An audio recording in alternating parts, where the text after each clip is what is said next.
Mr. Carter of Georgia for 5 minutes.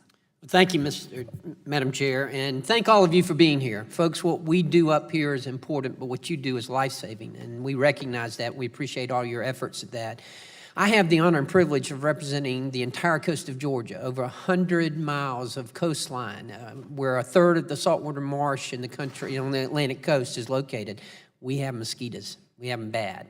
We're concerned about this, and I think rightfully so. I've had the opportunity to visit a number of mosquito control centers in our area, particularly in the two most populous counties in the coastal region, and they're doing a great job. I dare say that we could not, regardless of Zika, just the mosquito problem, we could not inhabit that area if we didn't have mosquito control. So it's extremely important.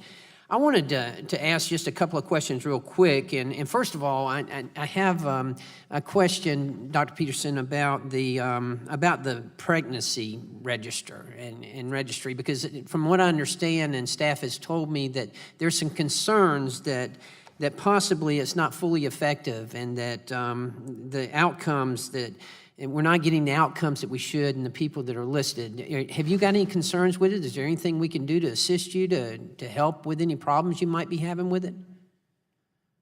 Yeah, I think that the pregnancy registry so far has been very effective in terms of trying to figure out what the risks of Zika virus infection in the mother is on their developing fetus.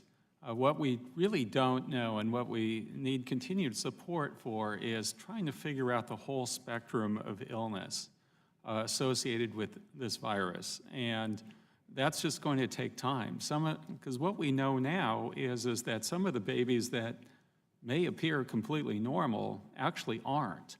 And so trying to figure out over a period of time and long enough follow-up is exactly needed to determine what the whole clinical spectrum of this disease actually is. What's the problem between the territory in Puerto Rico and in America? I understand there's a significant difference there in the registry. Is there a reason for that, or is there a concern there? Right. So in the beginning, of course, we didn't really know much about the clinical syndrome associated with Zika. In the continental United States, we took used a very broad definition to try and capture all the potential outcomes associated with this infection. Puerto Rico, on the other hand, used a very narrow definition. They were really focused on the most severe cases, microcephaly. And so that led to some discrepancies in numbers between the continental United States and Puerto Rico. However, we have reconciled this. Puerto Rico is now using our case definition for congenital Zika syndrome, and we'll be reporting out shortly similar numbers to what we have in the continental United States. All right, Dr. Borio, I want to ask you about public-private partnerships and how we can use them to speed up the vaccines and the development to market. Have you had experience with these? Is this something that does help, that we can work on?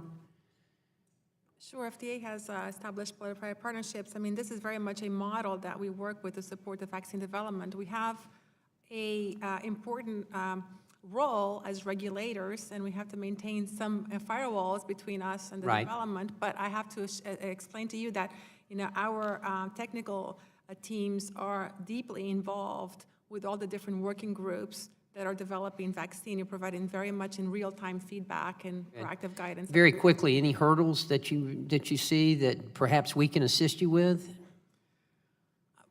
We deeply appreciate the support we have. We feel like we have the authorities today, and this year we received resources to be able to support the Zika response.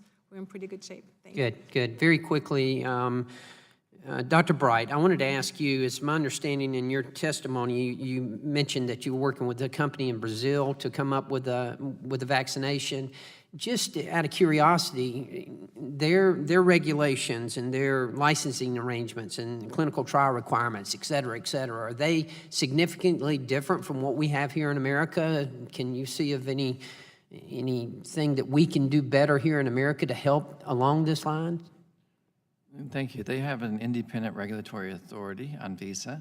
We've worked with the companies in Brazil for the last 10 years in developing manufacturing and vaccine development capacity for pandemic influenza and other vaccines.